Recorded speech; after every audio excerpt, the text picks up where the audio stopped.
Las transacciones de base de datos son una herramienta súper útil que nos ayudan, como sabéis, a, oye, he hecho esta operación de insert, he hecho este update, he hecho este delete, pero ahora viene otra operación que va mal, entonces necesito deshacer cualquiera de las cosas que se hayan hecho hasta este momento. Esto, ¿qué pasa cuando lo unimos con el concepto de Clean Architecture? Primero, ¿qué es una arquitectura limpia? Nos vamos al post original de Uncle Bob. Correcto, vamos a este post donde tenemos diversos tipos de arquitecturas, que nos habla también mucho, pues que sí, tenemos la hexagonal, tenemos la onion, tenemos muchas. En un vídeo anterior ya hablamos que nosotros nos confundimos y llamamos a la hexagonal, en verdad, cuando nos queremos referir a la onion, pero en este caso, hacemos un pasito para atrás y te respondo tu pregunta de qué son las Clean Architectures. Muy fácil. Son esas que separan dos conceptos, dos capas. La que viene a ser la capa de infraestructura, pensemos en conexión a base de datos, todo que toca entrada y salida en nuestro sistema, de todo lo demás. Siendo todo lo demás, pues nuestro caso de uso, nuestro dominio, nuestros repositorios, la interfaz, importante. Y que siguen una regla de dependencia siempre, de fuera hacia adentro. En este caso, pues yo hago una petición a infraestructura, al controller, el controller llama a lo de dentro y lo de dentro se llama entre sí mismo todo el rato. Esto es lo que se conoce como el grupo de arquitecturas limpias. Dependiendo de la arquitectura en particular de la que estemos hablando, pues van a haber sutiles diferencias en lo que aquí hemos agregado burdamente como lo demás. Porque hay quienes establecen unas reglas más estrictas o menos, unas separaciones u otras. Hay quienes entienden que la base de datos está en el centro como Layer Architecture y hay quien entiende que lo que está en el centro es el dominio, como por ejemplo Onion Architecture. A diferencia de lo que, como vimos en el vídeo anterior, Hexagonal no prescribe ninguna diferenciación entre esa capa de aplicación y una supuesta capa de dominio que se le ha venido atribuyendo y nosotros los primeros mea culpa, pero a partir de ahora vamos a intentar llamar las cosas por su nombre, con lo cual a partir de ahora estamos hablando de Onion Architecture, donde lo demás se pone el nombre de capa de aplicación, es donde están los casos de uso de, por ejemplo, registrar un usuario, que es independiente del protocolo de comunicación que viviría en infraestructura de ese punto de entrada del controller acoplado al framework Express, Spring Boot o lo que sea. Pero dentro de esa aplicación tenemos una capita más, que es dominio. Correcto, que aquí es donde están nuestros modelos de nuestros datos, pues por ejemplo tenemos nuestro user, nuestro product, que además sigue la regla de dependencia y se puede llamar a sí mismo todo el rato. Entonces, con esto ya tenemos las restricciones autoimpuestas, que son las particularidades que definen una arquitectura y la diferencian de otra. Así que, con este diagrama vamos a pensar dónde meter las transacciones que decíamos al inicio. Tenemos muchas alternativas. Quedémonos con este diagrama: infraestructura, aplicación, dominio. Nos lo llevamos ahí, leyenda de colores para respetarlo, y hablemos del flujo de una petición. Correcto, veamos pasito por pasito cómo es la petición para ver en qué sitio tiene sentido o no tiene sentido meter la transacción. Entonces, todo entra desde el controlador. Tenemos un controlador donde nos llega la petición, en este caso para crear un usuario, el cual aquí interactúa ya con el caso de uso de registrar un usuario.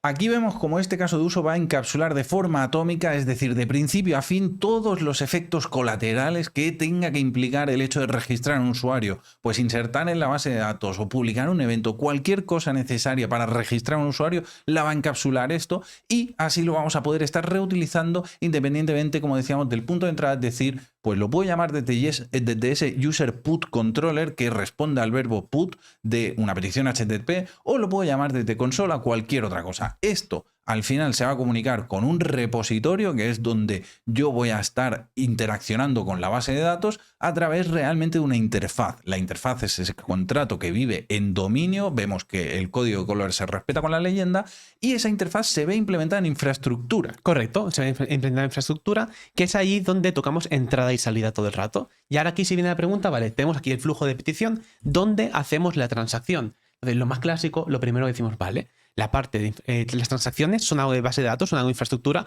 vamos a hacerlo aquí en la base de datos en nuestra implementación. Y puede tener sentido, sí, puede tener sentido, sobre todo en los casos cuando vamos a estar haciendo múltiples queries. Por ejemplo, tenemos aquí que cuando se registra un usuario, tenemos un sistema legacy y el sistema normal nuevo, queremos hacer un insert en el sistema legacy y después queremos hacer un insert en nuestro sistema. Y queremos asegurarnos que el insert siempre se hace los dos. Pues todo esto lo metemos dentro de una transacción. Si va mal el segundo insert, pues en el momento de ese commit o lo que sea, se haría el rollback, ¿correcto? Correcto. Perfecto. Entonces, ese sería el detalle de implementación. Lo estamos optando por encapsular dentro del repositorio y vamos a plantear otras alternativas, otros escenarios para evaluar realmente si esto está bien, está mal, nos sale a cuenta o no en este contexto. Vamos a suponer que el caso de uso de registrar a un usuario no solo lo inserta en base de datos, tanto legacy como actual, sino que también envía un email. Correcto, envía un email de bienvenido, estos son tus datos, este es tu usuario, esto es, y todo. Y al final lo que va haciendo es enviar a un cliente de correo, puede ser SendGrid, puede ser MailChimp, puede ser cualquiera, para enviar este correo. ¿Qué pasa? Que este enviar correo puede llegar a fallar.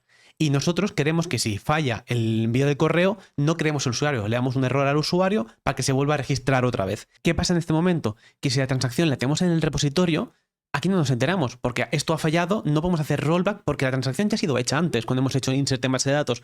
Por lo tanto, este punto no nos sirve para cubrir todos los casos que puede haber dentro de nuestro caso de uso. Estaríamos provocando un estado inconsistente de nuestro sistema, no tanto en términos de los datos, porque la base de datos sí que sería consistente, tanto el legacy como la actual tendrían la misma información, pero el usuario no habría sido informado. Es decir, uno de estos efectos colaterales que debe producir una poscondición de este caso de uso de user registrar no se estaría cumpliendo, como lo es el hecho de informar al usuario de ese email de bienvenida o lo que sea. Totalmente, y también lo clásico de, vale, no se ha mandado el email porque ha dado un error, pero los inserts están hechos. Te damos un error al usuario, tú vuelves a intentar darte de alta otra vez y te dicen, no te puedes dar de alta porque ese email ya existe. Dices, ¿cómo? Pero si me ha dado un error. Aquí es cuando pasan este tipo de problemas. Conclusión, nos planteamos el hecho de mover esa transacción de la capa más cohesionada, podríamos decir, o más cercana a donde se están haciendo las operaciones, que serían estos adaptadores de cada una de las piezas de infraestructura, y la movemos un paso antes. La vamos al punto del caso de uso. ¿Esto qué quiere decir? ¿Cómo quedaría? Esto quedaría, mira, si miramos ahora el código, quedaría bastante bien. Pues dices, vale, pues en el caso de uso tenemos el try catch, iniciamos la transacción, que se ejecuten todas las cosas, pues guardo en base a datos, envío el correo y después hago el commit si todo va bien. Y si hay cualquier error, hago un rollback y por lo tanto, si no se puede enviar el correo, pues tiro para atrás esas queries de base de datos. Y hasta aquí dirías que todo bien, ¿no?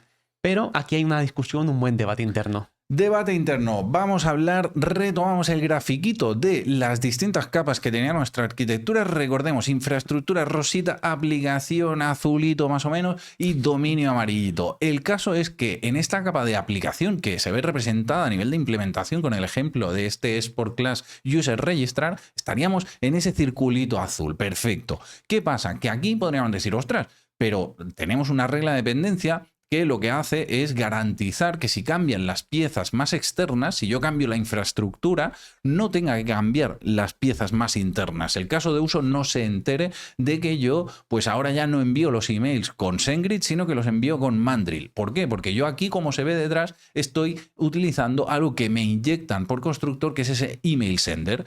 ¿Me cambias la implementación que me inyectas? Pues no hay ningún problema mientras cumplas con ese contrato que es lo que se establece a nivel de dominio y por lo tanto se respeta esa regla de dependencia. Vale, ¿qué pasa con las transacciones? Con las transacciones pasa algo curioso y es que aquí estamos hablando a nivel de database connection. Entonces, esto podríamos estar, primero, violando la regla de dependencia de forma flagrante y haciendo que la aplicación de repente hable con el cliente de base de datos, que es el mismo cliente, la conexión, que es la que inyectamos en los repositorios, para decirle, oye, no, haz el rollback o haz el commit o lo que sea. Entonces, en ese momento ya es evidente que estamos violando esa regla de dependencia, puesto que estamos saliendo hacia afuera de una capa más interna. Podríamos plantearnos aquí el hecho de decir, bueno, pero ¿por qué no seguimos el mismo patrón, no? Si en el repositorio y en el email sender estamos inyectando una implementación concreta, pero acoplándonos a una interfaz de dominio, que al final no estamos haciendo más que respetar el principio de inversión de independencia de Solid, que es invertir el control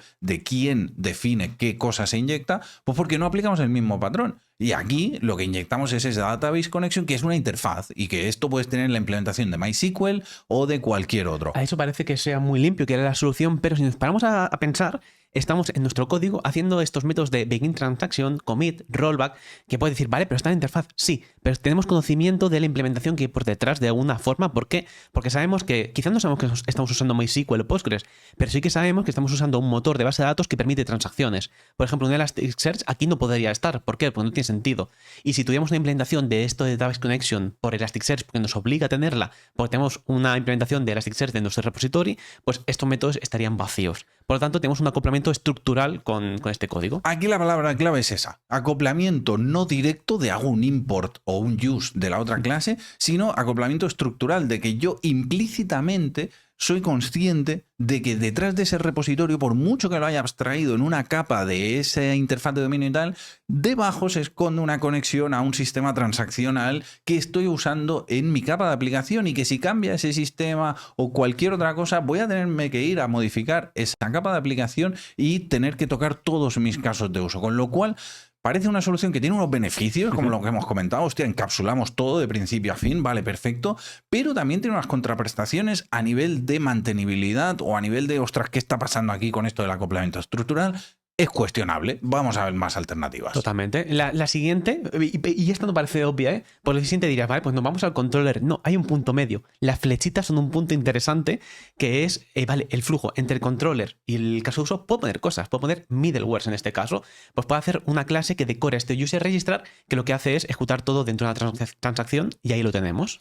En este caso podríamos decir, ostras, pero os estáis haciendo trampas al solitario porque al fin y al cabo estáis con esto del acoplamiento estructural y tal, estáis siguiendo algo muy, muy similar. Efectivamente, te lo compramos totalmente. La diferencia aquí está en que al menos ese acoplamiento, esa definición, esa interacción con las transacciones no está sucediendo en todos y cada uno de los casos de uso, no lo estoy definiendo en esa lógica de forma explícita y declarativa, sino que lo estoy encapsulando con un decorador al final, patrón de diseño decorador y ya está.